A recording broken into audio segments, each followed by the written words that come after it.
Hello and welcome. Today I'm going to be showing you how to make one of these drawstring backpacks. They're very easy to make. We just have a front and a back panel, lining, a drawstring casing and two little tabs at the bottom, and that's it. So simple. So let's get started.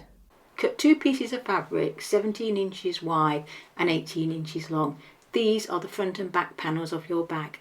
Then cut two more pieces in a lining fabric 17 inches by 18 inches. Then cut two pieces of contrasting fabric 16 inches by 5.5. This forms the casing for your drawstring. You will also need to cut two small pieces 4 inches by 2.5 inches. These are the tabs to thread your drawstring through at the bottom of the bag. You will also need two pieces of lightweight interfacing 4 inches by 2.5 inches and two lengths of cord 70 inches long, so each piece needs to be 70 inches or 178 centimetres long. Take the two strips of fabric for the bag casing and fold under 1 inch at all of the ends. When you've turned over the inch, give it a quick press and then turn the end under to the crease that you've just made and iron again, and then clip in place, or you can pin if you prefer. Repeat this process with both strips at each end, folding over by 1 inch, pressing and then clipping in place.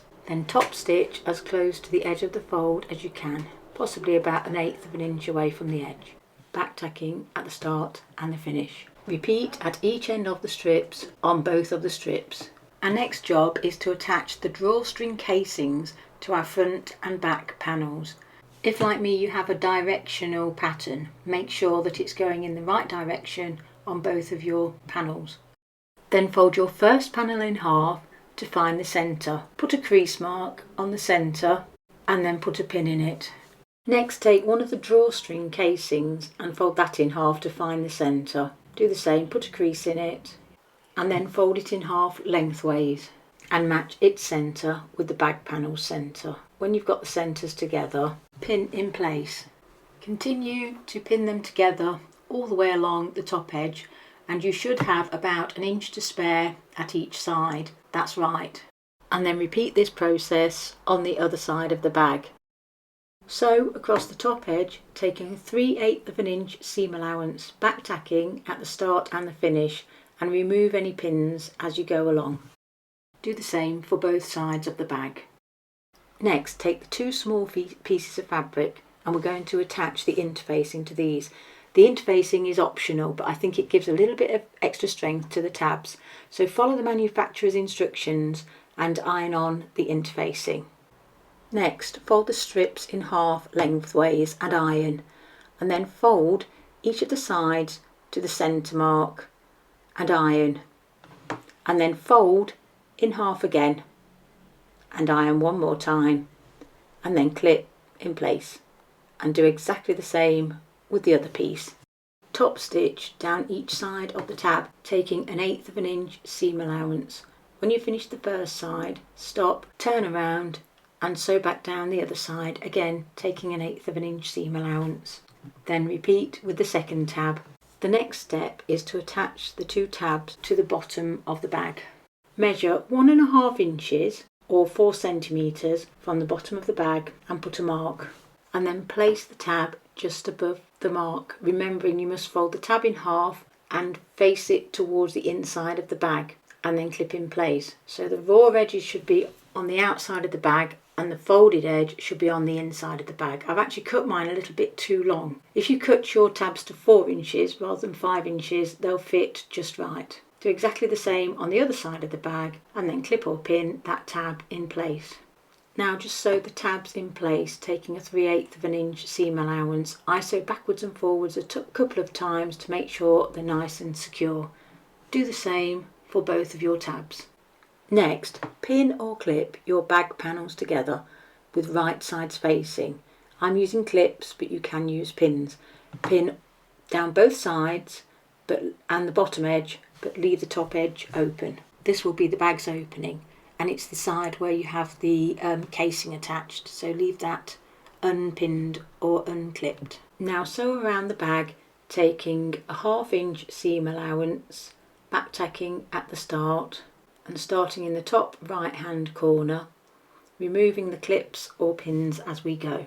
Sew backwards and forwards a couple of times over the tabs when you reach them. Slow down as we approach the first corner and finish with your needle down, lift your presser foot up, turn around, put your presser foot back down and carry on sewing to the next corner. And again, slow down when you get to nearly at the corner. Finish with your needle down, lift your presser foot up, turn and then carry on. Go backwards and forwards over the tabs a couple of times for extra strength. And then carry on sewing till you reach the end, back tacking at the end. Then clip the corners. To do this, cut the corners off close to the seam, but don't cut into the seam itself, otherwise you'll find it comes undone. And then trim the seams to about 1/4 inch. Then turn the bag the right side out. Push the corners out with a pointed tool. I have a special tool to do this, but if you don't have a tool, you can always use something like a knitting needle.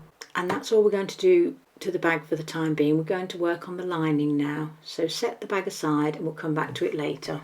First, mark a gap we're going to leave for the opening at the bottom of the bag. I like to leave about a 5-inch gap in the centre of the bottom of the bag. So put a mark each side, and this is where we're going to stop when we're sewing. Then pin or clip down both of the sides and across the bottom, but remember not to pin or clip where you're going to leave the opening between the two marks.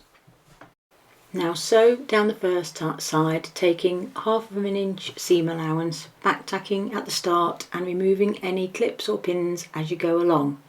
Slow down as you approach the first corner and then finish with your needle down, lift your presser foot, turn, put your presser foot back down and then carry on sewing to where we left the mark to leave the opening. When you get to the mark, back tack and stop. Remove your fabric and cut your threads, and then we're going to start again at the second mark that we left. So at the second mark, lower your presser foot, lower your needle, back tack and carry on sewing to the next corner. When you get there, finish with your needle down, lift your presser foot up, turn, and this time we're going to carry on all the way to the top where you back tack, finish with your needle up, lift your presser foot and cut your threads. Clip the bag lining corners, so the two bottom corners, cut the bottom triangle off close to the stitching but don't cut into the stitching. Do the same on both sides and then trim the seams to about 1/4 inch. The next job is to attach the lining to the bag.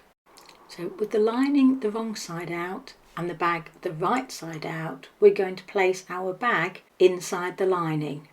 Join one of the sides first, matching up the seams, making sure that the drawstring casing is facing down inside the lining. We don't want that sticking out. So match up those two side seams and then clip or pin in place. Turn around to the other side and match up the other two side seams. I like to put one side seam going in one direction and the other facing in the opposite direction, so there's not too much bulk all in the same place. Once you've secured the two sides, carry on clipping or pinning all the way around. It should fit neatly together. Just make sure that the drawstring casing is inside. Don't let it stick out, it needs to be inside, tucked in, facing downwards towards the bottom of the bag. Next, sew all the way around the top of the bag, taking a 1/2 inch seam allowance, back tacking at the start and removing the clips or pins as you go along. Continue all the way around until you get back to the start and then back tack, lift your needle and press a foot and cut your threads.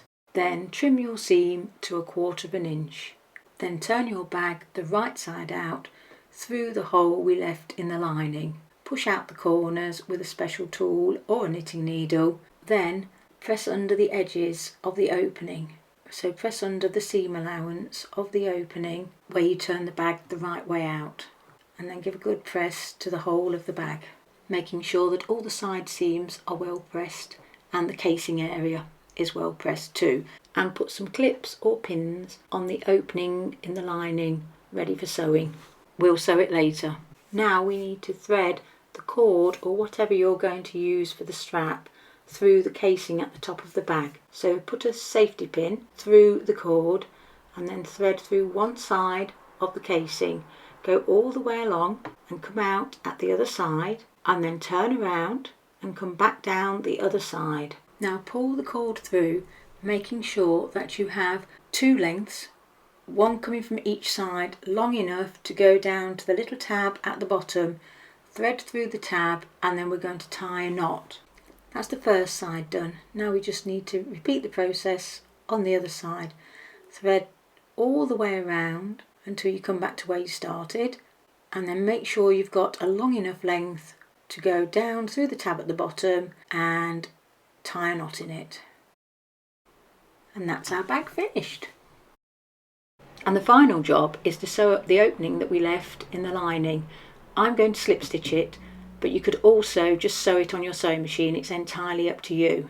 To slip stitch, we push our needle down into the fabric, and in a parallel line we take about 1/8 of an inch, and then we go over to the opposite side, and again in a parallel line we take about 1/8 of an inch of the fabric, come up and then cross back over to the other side, and again in a parallel line take about 1/8 of an inch, and we keep going in this fashion until we come to the end. If you can see here, you can see all my lines going across, forming a ladder, and this is why it's sometimes referred to as a ladder stitch. It can be called a ladder stitch or a slip stitch. When you've got a few stitches done, you can pull this tight and it will form a nice unseen closure. Carry on sewing like this, do a few stitches, and when you get about 1 inch of stitches, pull it tight and carry on all the way like this until you get to the end, and then you're going to knot your cotton and cut your thread, and that's your opening closed.